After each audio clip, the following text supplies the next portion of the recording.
So today we're going to do a dedicated video to SoFi and do some updated information, what is going on with SoFi stock and if it can still 2x in the next 5 years. And as well as that, I will do a video on PayPal tomorrow unless anything crazy happens in the market, which can always happen, so we'll see. But if nothing crazy happens, I'll also do one of these videos on PayPal tomorrow. So for you guys that come here for SoFi, I hope this video is useful. What really surprised me last time I talked about SoFi was the split in the comment section. I thought it was mostly going to be people loving SoFi stock, and then after doing that video, I realized actually like the audience is very 50. Well, you guys are massively 50-50 on this stock. Some of you really love it, and some of you really hate it, which surprised me. But yeah, we'll get on to SoFi stock. So SoFi stock is currently $7.37. It's had a good 5 days. The last 5 days it's up 9. But when we zoom out a little bit, it hasn't done so well. Year to date it's down 23%, so massively underperforming the S&P 500. And in the last year it's not really done anything. That's the story of SoFi really. It's not really done anything. There was a bit of a bump up at the start of mid-2023, it had a bit of a bump up, went on a bit of a rally, and then really since the mid-2023, the last year, it's not really done much on a share price. And for me, that sits on an average of around about $7. I am up on this position slightly, but not really done much. It's not really kicked on that much yet. And will SoFi start kicking on? That's the really important thing. Now, the company is quite a decent size, actually. It's a 7.8 billion market cap company. And last time we covered SoFi was around about 1 month ago, and we did exactly the same title as what it was called right now, Can SoFi 2x? Since that time frame, we have seen the stock actually do quite well. It's gone from $6 to 32 to where it is right now, so it's obviously pretty impressive. But is it still an opportunity to buy? Now, most of you guys will know I'm actually a fan of SoFi under $7. I think SoFi under $7 is a buy. But let's do a bit of an updated information, because SoFi, we have got some new information out, because SoFi went on to report their their Q2 earnings. Now, looking at SoFi's Q2 earnings, we've got the updated information. How is the company doing? Well, when we look at the company right now, it looks like it's doing quite well. The EPS came in at 0.01, beat by 0.01. So technically, this is actually a 50% beat on the EPS, which is very impressive. However, obviously, it looks a lot more impressive on a percentage basis when you're doing very small numbers. Revenue up 22%, GAAP revenue as well up 20%. SoFi investing platform was up 58% year over year, which is quite impressive. The EBITDA, which is a metric that a few people are split on, because obviously people say it's not a proper metric, but at the same time, it's a good way of showing a company that is only just reaching profitability, how good they are, or how potentially profitability they can be. And it did increase, which is the main thing. It was up 80%, so it is going up a lot. Net interest was up 42%. New members, new customers was up 41%, so still a very attractive platform for people to come. So that's a really important metric. You know, we want to see that people are still wanting to choose SoFi. That says to me that they still have a product that people are going out and saying, hey, come look at SoFi, come join SoFi, it's a really good product. People are still attracted, so it's still an attractive business for people to come to. Product additions was up 36% as well, which was obviously very good. Now, as well as having impressive numbers, and when you look inside the business, everything was going up in the right direction. You know, you looked at this report, it was all positive. The numbers are going up, the customers are going up, the products are going up, everything is doing well. All the metrics, all the parts of the businesses were doing very well inside the business. And you look at the profitability is ramping up as well. But we look at guidance, and then when guidance comes out, and by the way, actually, before I do go on to the guidance, I just want to point out 22% year-over-year revenue growth. This is very, very impressive, by the way. To grow 22% is very good growth. And obviously, the saying is that obviously if we hit a lower interest rate environment, maybe that also goes up a little bit more, because people would be more willing to take on those kind of lending products as well. Anyway, outlook as well. Outlook was increased as well, which is also something you want to see. So you get that EPS beat, you get that revenue beat, and you also hiked up on the revenue point of view. You see the EBITDA point of view, and that's what management is so good at here. When you look at Anthony Noto here, he's so good at seeing the environment and what he factors into the guidance and making sure, you know, what Wall Street really likes is when you kind of guide low and you sandbag those numbers and then you beat them and then you hike it up. That's what you want to see. You want to see a business that says something and then they beat that. You don't want to have a business that says something and they have to downgrade and then don't reach the goals. You want to see a company that consistently sets out their targets and doesn't only just beat their targets and improves the targets, but is are coming in way ahead of those targets. That's what you really want to see. And when you look at SoFi at the moment, you've got a clear product that people want to use. It's a product that people are reviewing very good, and they're getting more attracted to the platform. It's the word of mouth. People are joining, and they're using more products inside the business. Now, the ultimate thing you have with SoFi is, where does I think we can see SoFi grow 15 to 25% every year, and looking at analyst forecasts, that's something that they're kind of factoring in here. But the big thing with SoFi is, where do the profitability level out at? Because they've had all these investment costs as they launched their investing program and also their lending program, and all this expansion they've had, but that expansion is starting to slow down now, and they're now starting to get the rewards from the profitability point of view.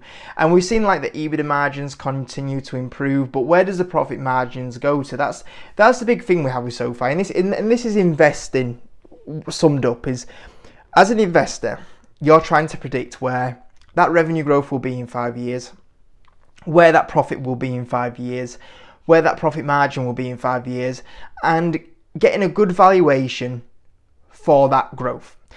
And you look at the growth, and that's the big thing you're trying to work out here. What profit margins are they going to come to? Now, analysts are actually predicting in 2 years' time to not only get to a 10% profit margin, they're actually expecting nearly a 16-17% profit margin there, for doing my quick maths. That is very impressive. To go from an unprofitable business to a 16-17% profit margin business in 2-3 years is insane. Even my numbers don't have them doing that, but if they do that, that's going to be a very successful business. Because I will tell you something, guys, a 20% revenue growth company that has 17% profit margins, and if they do 585 million profitability on a 7.5 billion market cap, I can tell you right now, guys, this won't be a 7.5 billion market cap company. It won't be. You're at least talking a 14 billion market cap company there. And that's without throwing a premium on the business. And you probably would throw a premium on this business because of the growth that you're going to have with this business. But I mean, just look at the valuation right now. I mean, I looked at the full year guidance of SoFi, and the guidance they're just thrown off here is that the EBITDA for this year is, I know we're going from profitability back to EBITDA, but it's the best metric we have now, because that's actual numbers. Is that, they're going to be around about somewhere between EBITDA of 600 million, let's say. I've actually put 600 million. They're actually guiding 605 to 615 million, and they're probably going to hike that up 2 more times this year. They're probably more than likely going to come around about 630 million EBITDA. However, I've put 600 million in. 600 million divided by 7.8 billion market cap, around about 13 times EBITDA. Just to put you into context of like how good value that is, Robinhood is currently trading at 36 EV to EBITDA.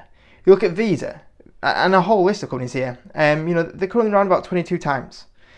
You look at a lot of other companies here, you even get more kind of traditional companies here, and it's even lower than them.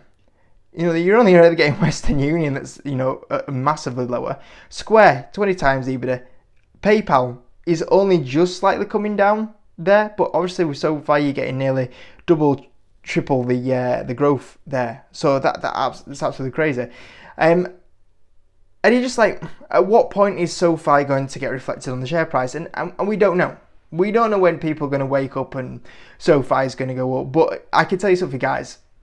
If they do these financials, the stock won't be valued. At some point, the share price has to follow the financials, especially at these valuations. And it can be one of those where it could be a painful kind of couple of months. But you can't tell me that a company that is worth 7.8 billion right now, and let's say the company goes up to 3.4 billion in 2 years' time, and it goes from 164 million, and the profit trebles in that time to 584 million, it's not going to be worth the same valuation, guys. It's going to be worth more, isn't it? So eventually the share price will catch up to these financials, and if they do get anywhere close to these financials, in my opinion, SoFi will do quite well, and I think the valuation is on its side. But let's have a quick look at some numbers here. Now, the difference is the share price has gone up a bit since I last did these numbers, so the upside has come down a little bit. Now, this is base case scenario. If the company grows at 12%, which I think would be disappointing, if they got 10% profit margins and they trade at 20 times earnings, you're going to be break even. So I think worst case scenario in 5 years' time, you're going to be break even on this stock, in my opinion. Realistically, I think we're going to grow more towards 20-25% revenue growth. And if we look at those numbers there, 20 times earnings, 40% profit margin, it's okay upside. But that's personally for me why I want to, buy the stock under $7, because I think that's where your risk reward's a little bit higher, where your high side's over 100% on your return. But realistically, the numbers I believe we probably see SoFi do in the next kind of 5 years is, yeah, I think 20% is okay. I think you could argue the case that could even grow 25%. 14% profit margins. I mean, let's just say, for example, let's just say they get to 10% profit margins. But I think if you've got a company that's doing this, I don't think you're trading at 20 times earnings. I think this company will trade more towards like 40 times earnings. And there's a lot of upside there. And if they do what analysts are expecting and the profit margins do get up to 14%, I mean, that is, you got a big return there. If they get to where they're even expecting even longer, 17% profit margins, it should fly. I mean, if they are able to really get that growth up to like, 25% revenue growth, wow. You're talking nearly a four-bagger on your hands here. So, I mean, it all comes down to what numbers you believe they can do. But I think if this company gets anywhere to close to a 12 to 14% profit margins and it grows 15 to 20%, I think the market's going to slap a premium on this, and I think you'll do really well from SoFi. And I would say that still my thing would be that you want to buy SoFi under $7. I think that's where you want SoFi. But if anything, what have we learned since the last time I did this video, a month ago? Well, we've got the next set of earnings, and as I look at the next set of earnings that have come out, you've got a company that just continues to grow revenue at very good rates. Profitability is all moving up in the right direction. All parts of the platform are doing really well, and they're still hiking up guidance. And the thing is that as the company hikes up the guidance and more, what that's actually doing is it's getting you closer to these numbers even quicker than what you were doing previously, which is obviously really exciting as a shareholder. So yeah, I like SoFi. And when I look at the question of the video is, can SoFi 2x? My answer to that is yes. I believe SoFi is a 2x stock from here.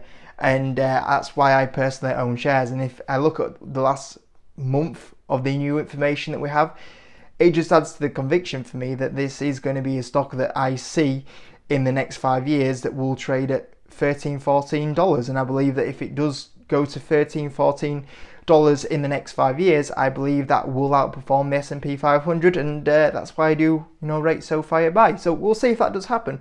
The only two concerns that I have with SoFi is share dilution, but you do have that with a lot more early stage, businesses, and hopefully that kind of levels out a little bit in the future as it matures.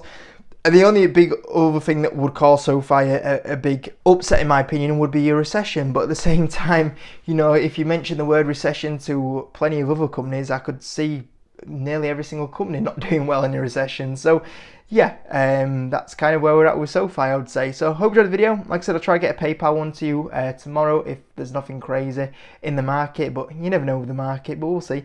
Thanks for watching, guys, and I'll see you in a bit.